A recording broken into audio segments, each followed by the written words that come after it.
Certa vez eu li num livro que o medo da morte corresponde ao segundo maior medo das pessoas. Esse dado foi produzido justamente para poder gerar a curiosidade de qual seria, então, o maior medo. Se a gente negligenciar as artimanhas de tal afirmação, com o intuito de manipular o seu ouvinte, podemos nos apropriar de um convite bastante interessante para uma reflexão. Pois, segundo essa fonte, o maior medo seria o medo de falar em público. Saudações, sejam muito bem-vindos ao Inner... tô errando até Inner Innovation. É o medo de falar em público.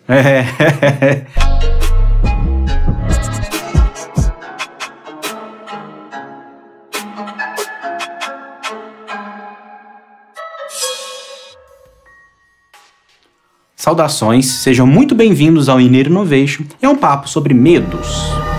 Primeiramente, nessa análise, podemos já saber que esse fenômeno que estamos dando o nome de medos são bem distintos. Enquanto o medo da morte é mais visceral, está mais no campo real da neurose e ligado ao sistema energético dos rins, para a medicina tradicional chinesa, outro medo está muito mais próximo do simbólico, das relações humanas, e por isso associado energeticamente ao órgão coração. Daqui a pouquinho eu falo um pouco mais sobre isso.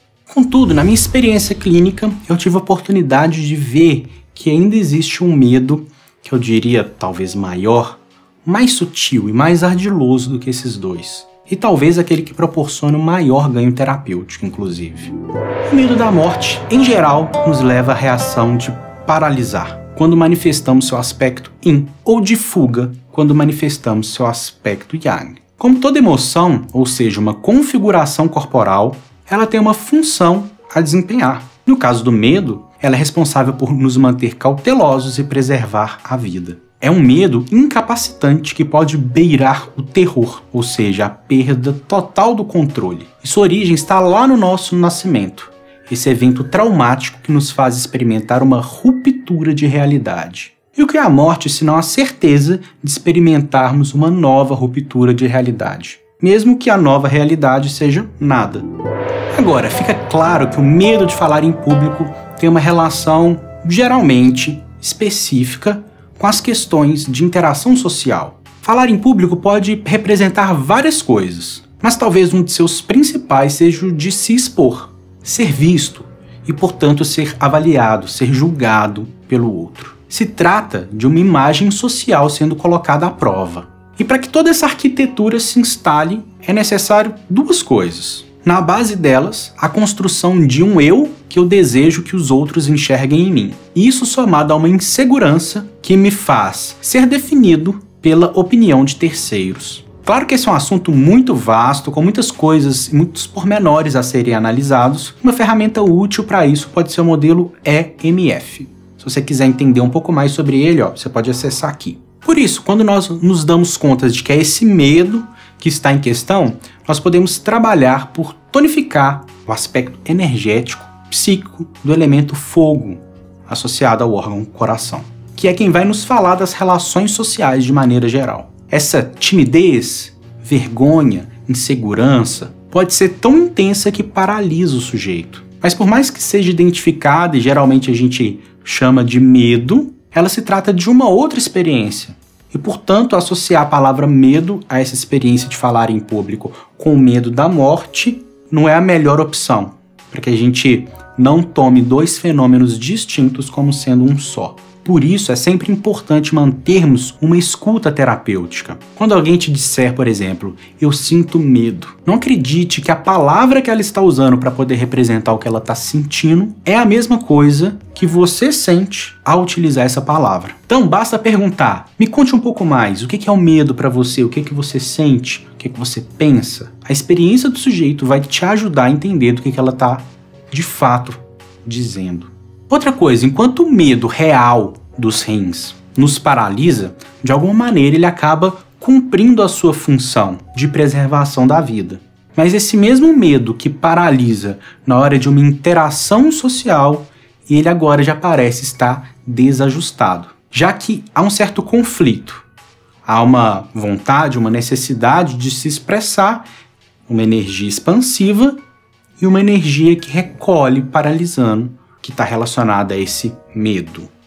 E quando essa energia se coloca em direções opostas, vai ter um certo bloqueio e podem surgir sintomas como dar um branco, ao mesmo tempo que o sistema interno pode se agitar, como no caso de uma palpitação, uma respiração ofegante. Se por acaso a energia expansiva se sobressai, teremos sinais como, por exemplo, falas inapropriadas, que seriam escapes de energias desordenadas. Attention everyone! Jim and I, on behalf of the party planning committee, have an announcement. E os fundamentos da maneira como a gente interage com as pessoas, com o social, está relacionado com a alma Shen alojada no coração. Para saber um pouquinho mais sobre o Shen, você pode acessar esse card aqui, ó. Sendo assim, são questões altamente pertinentes para se trabalhar uma escuta terapêutica. E por fim, o que eu diria que é o medo mais ardiloso que nós podemos experimentar. E ele é o medo de dar certo. É isso mesmo. Essa é uma energia capaz de nos sabotar, de fazer com que a gente não consiga aquilo que a gente diz racionalmente que nós queremos. Pois a conquista significa a gente abrir mão desse lugar que a gente está confortável, desse aqui agora, que tem inclusive as inúmeras desculpas de por que as coisas não dão certo para mim. Então, exige-se uma mudança de postura. Lidar com o desconhecido e perder esse tanto de desculpa que a gente tem é como se olhar no espelho e não saber o que vai enxergar lá. E esse é um dos maiores medos que temos. Ver com o coração, agir com o coração e tantas outras formas de mostrar que supostamente tem um tipo de conduta mais verdadeira. À medida que nos afastamos dela, podemos experimentar uma certa desconexão com a nossa própria essência. E não por acaso que o antídoto para esse mal é a coragem, sendo que a própria etimologia da palavra significa agir com o coração. Portanto, será que o sistema energético do coração é afetado a partir desse tipo de medo? É justamente o coração responsável pela expansão, pela conquista, pelo calor humano, pela celebração, que quando enfraquecido, permite que o medo do desconhecido o controle.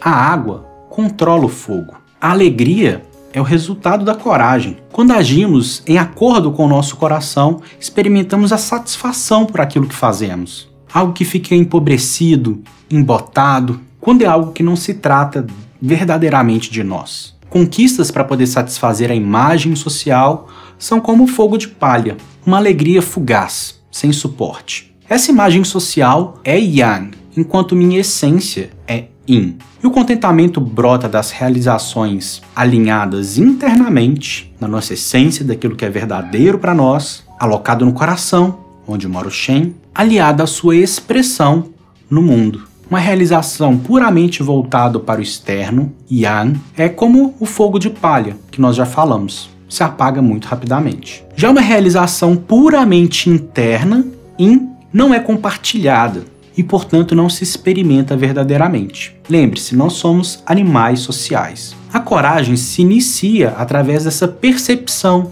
dessa identificação, dessa aceitação da nossa essência. Ou seja, ver com clareza o coração para, a partir daí, agir conforme ele. O medo de dar certo embota a nossa alegria de viver, sabota nossas realizações e nos afasta do propósito de nos tornarmos a melhor versão de nós mesmos. Essa é uma reflexão, não é um vídeo didático com todos os pormenores e todos os aspectos para um diagnóstico diferencial, por assim dizer. Se você quer acompanhar mais vídeos desse tipo, se inscreva no canal. E qualquer dúvida sobre o tema, qualquer contribuição sobre o assunto, deixa aqui nos comentários. É isso aí, vou ficando por aqui, até a próxima.